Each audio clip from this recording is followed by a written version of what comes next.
হজ মুসলমানের মূল ৫টি স্তম্ভের একটি, যা পালিত হয় কাবা ঘরকে কেন্দ্র করেই। পবিত্র কাবা পুনরায় নির্মাণের সৌভাগ্য যাদের হয়েছে, ইব্রাহিম আলাইহিস সালাম তাদের মধ্যে বিশেষভাবে সম্মানিত। ইব্রাহিম আলাইহিস সালামের সাথে জড়িয়ে আছে সমগ্র মুসলিম জাতির হজ ও কোরবানির ইতিহাস। আমরা এর পূর্বে জেনেছি নূহ আলাইহিস সালামের সময় প্লাবনে ধ্বংস হয়ে গিয়েছিল কাবা শরীফ। পরবর্তীতে পৃথিবীতে আসেন ইব্রাহিম আলাইহিস সালাম। নিঃসন্তান থাকা অবস্থায় তিনি আল্লাহর কাছে একজন নেক সন্তান প্রার্থনা করেন। আল্লাহ তাআলা ইব্রাহিম আলাইহিস সালামের প্রার্থনা কবুল করেন, সুসন্তান হিসেবে পৃথিবীতে প্রেরণ করেন ইসমাইল আলাইহিস সালামকে। এরপর ঘটে যায় আশ্চর্য এক ঘটনা, যা ইব্রাহিম আলাইহিস সালামের জন্য ছিল অনেক বড় পরীক্ষা। সমগ্র জাহানের মালিক আল্লাহ তাআলা ইব্রাহিম আলাইহিস সালামকে নির্দেশ দেন প্রাণপ্রিয় সন্তান ছোট্ট শিশু ইসমাইল আলাইহিস সালাম এবং তার মাতা হাজার আলাইহিস সালামকে মক্কার সে প্রচণ্ড উত্তপ্ত, গরম, পানিহীন, জনমানবহীন ধ্বংসস্তূপের নিকটে রেখে আসার জন্য। আল্লাহর নির্দেশ পালন করেন ইব্রাহিম আলাইহিস সালাম এবং রেখে আসেন শিশুপুত্র ইসমাইল আলাইহিস সালামকে। রেখে আসা সেই মুহূর্তে একটি দোয়া করেন তিনি, হে আমাদের প্রভু, আমি আমার বংশধরের কিছু অংশ একটি তরুলতাহীন উপত্যকায় আপনার সম্মানিত ঘরের নিকটে রেখেছি। হে আমাদের প্রভু, এই উদ্দেশ্যে যেন তারা নামাজ প্রতিষ্ঠা করতে পারে। কাজেই কিছু মানুষের অন্তরকে তাদের প্রতি আকৃষ্ট করে দিন, আর তাদেরকে ফলমূল দিয়ে রিজিকের ব্যবস্থা করে দিন, যেন তারা আপনার শুকরিয়া আদায় করতে পারে। সূরা ইব্রাহিম আয়াত ৩৭। সুপ্রিয় দর্শক, এর মাঝে ঘটে যায় কুরবানির ঘটনা। এই বিষয় নিয়ে আমরা অন্য একটি পর্বে কথা বলবো ইনশাআল্লাহ। অতঃপর এক সময় ইব্রাহিম আলাইহিস সালামের প্রতি আল্লাহর পক্ষ থেকে নির্দেশ আসে কাবা ঘর পুনরায় নির্মাণ করার।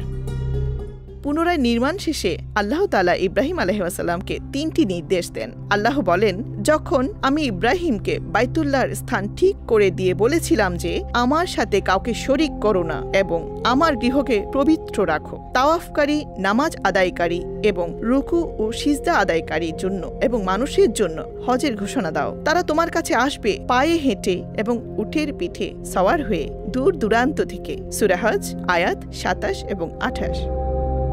নবী রাসূলের মধ্যে ইব্রাহিম আলাইহিস সালামকে বলা হয় আবুল আম্বিয়া তথা নবীদের আদি পিতা। কেবলমাত্র ৭ জন নবী ছাড়া সমস্ত নবী রাসূল তার বংশ থেকে এসেছেন। তিনি মুসলমানদের জাতির পিতা।